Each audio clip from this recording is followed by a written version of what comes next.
Who is this woman? She has walked into my house uninvited. The audacity of this woman is unbelievable. Do you know who she is? I know who she is. She lives not far from here in the town. And she is not well thought of. She is a disreputable woman. You don't need to believe me that she's a sinner. You saw it for yourself. She walked into a dinner amongst men, only men, unaccompanied. She could be stoned to death for less than that. She uncovered her hair in public and let it down. This is an act, a spectacle that should be reserved for a woman's husband. She addressed a rabbi directly, without invitation. She is either the most shameless, sinful woman in the history of mankind, or she is possessed, or both. She did all this in my house, the home of a Pharisee. She knows that this is my home, and she knows that it is my sworn duty to see punished those who commit crimes like this. Apart from the disreputable shadow that she has cast over my entire house, I bear her no ill will. It is true that her being in my home is like a black mark beside my name. But it is Jesus that most surprises me. The question is not, who is this woman? The question is, who is this man, this young rabbi, Jesus? They say he is a prophet. They say he has the gift of sight, and yet he cannot see that the woman who lets her hair down in front of him is a sinner. He has allowed himself to be touched by a sinner, by an unclean woman. For us,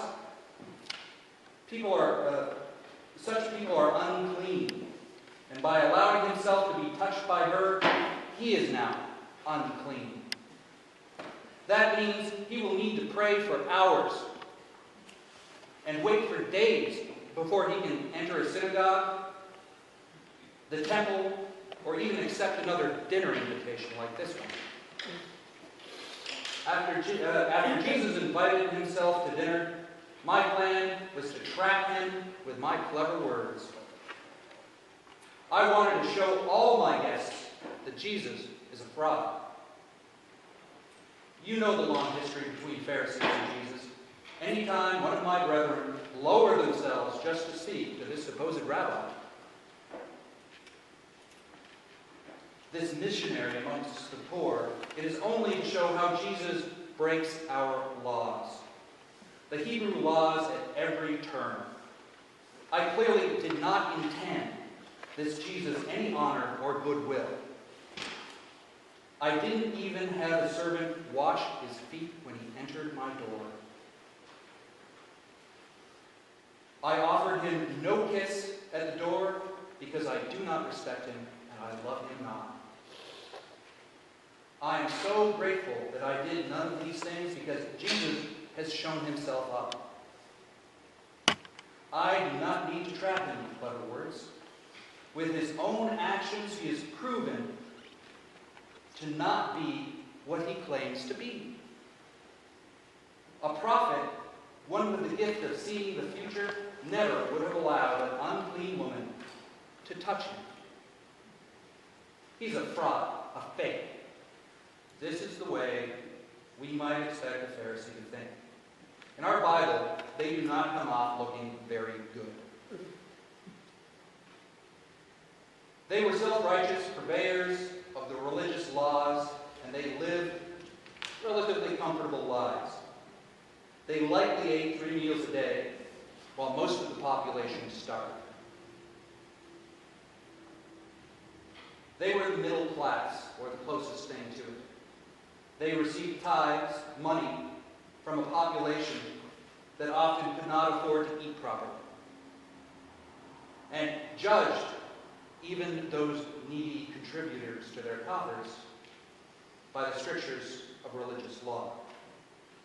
Luke repeatedly refers to the Pharisees as hypocrites for acting as judges rather than shepherds of God's people and creation.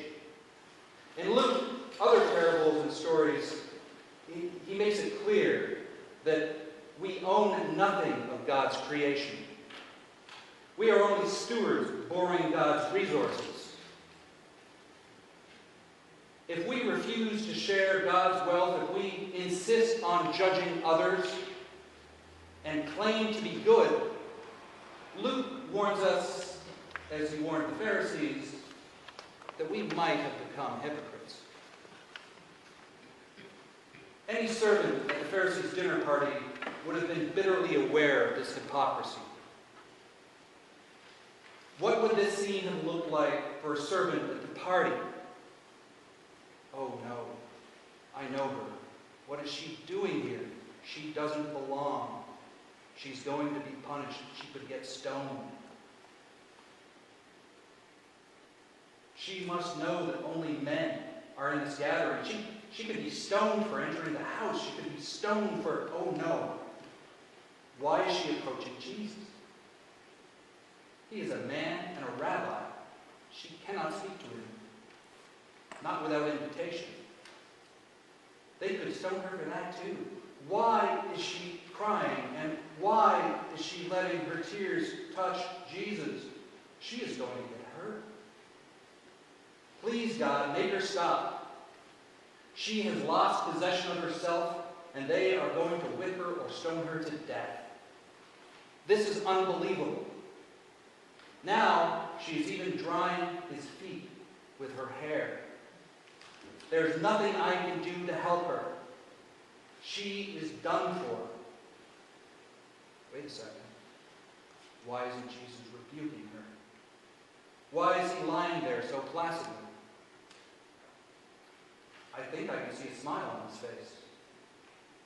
Why isn't he angry?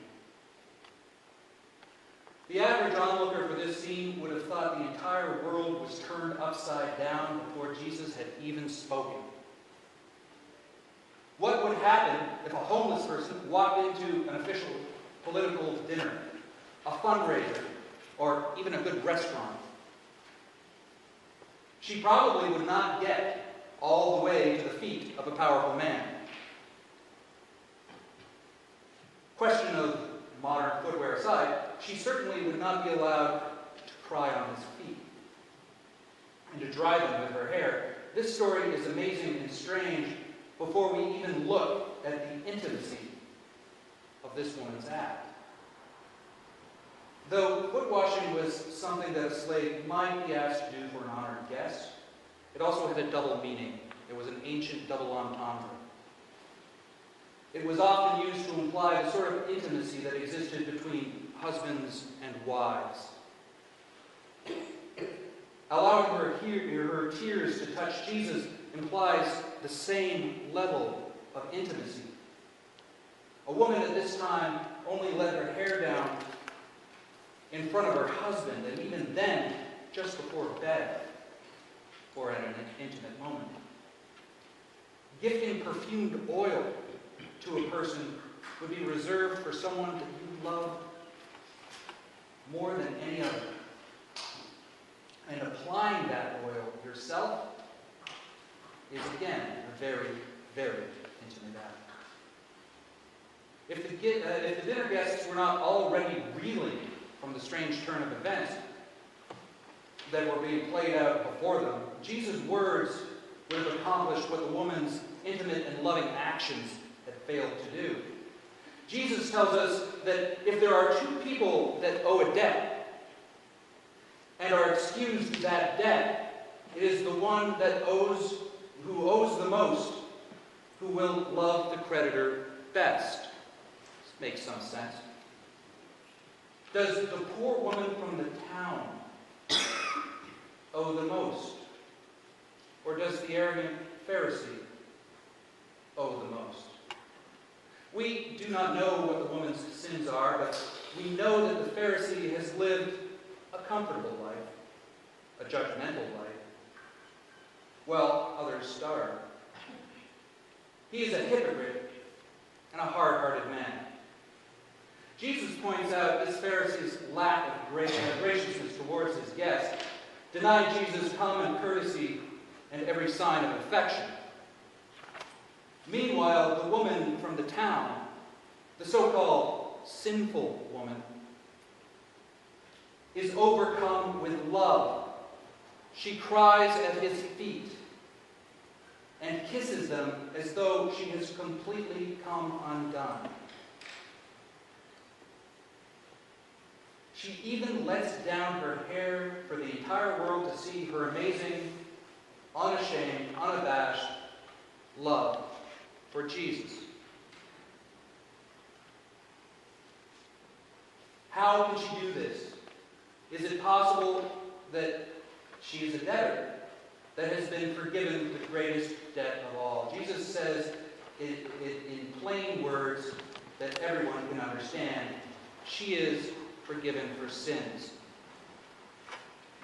Her love should be sign enough for any of us to understand that she has been forgiven her debt. The Pharisee, on the other hand, never acknowledges how much he owes God. He lacks faith in God, never comes to understand who Jesus is.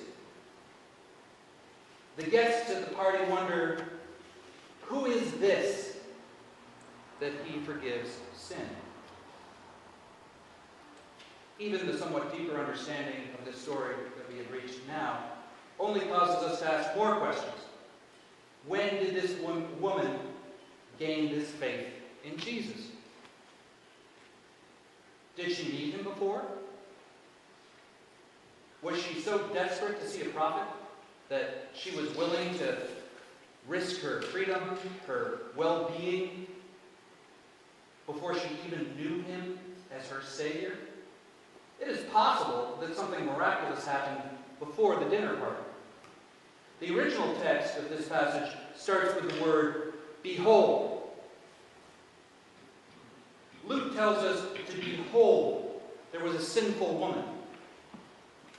Luke preserved this word for the moment of Jesus' birth, the appearance of the Star of Bethlehem, and the appearance of angels to the shepherds. Who is this woman that we should behold her?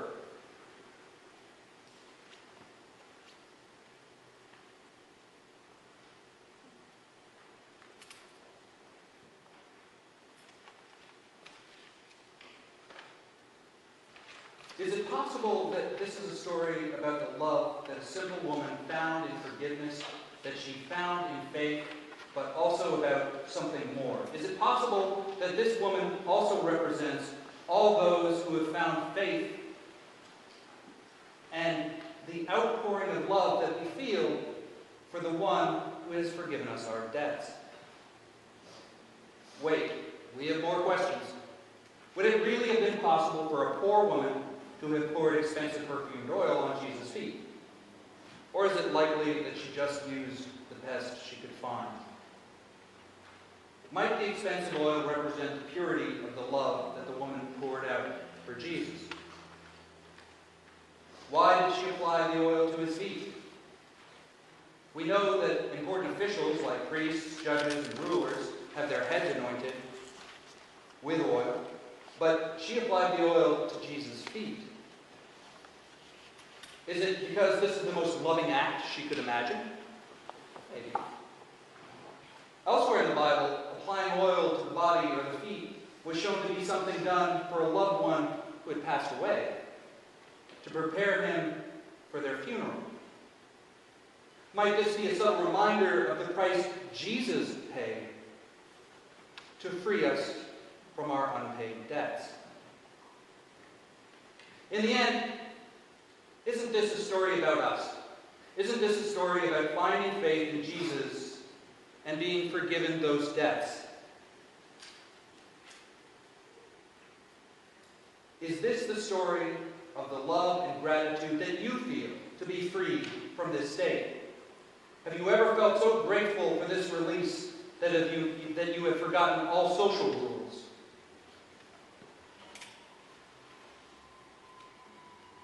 that you've forgotten your self-concerns, that your love flowed out in shocking ways? Isn't this the love that makes you want to help the nameless woman from the town? Isn't this the love that blurs lines of social status and rank? Isn't this why we want to be in community? To love the highest and the lowest? Isn't this the love that identifies us as Christian? Isn't this the love that marks our debts as forgiven? What should we do with this love? Well, we certainly do not want to deny it like the Pharisee. Rather, we need to live into that love. That love that comes from faith, like our brave nameless woman, that gave what little she had, or like Mary Magdalene and Joanna, who support Jesus' mission. Like them, use your resources for the benefit of your community. Use your resources, your skills, your every gift to express the love you have for being forgiven your debt. Wear your love like a Christian badge. Don't just live into your faith this week. Love into your faith.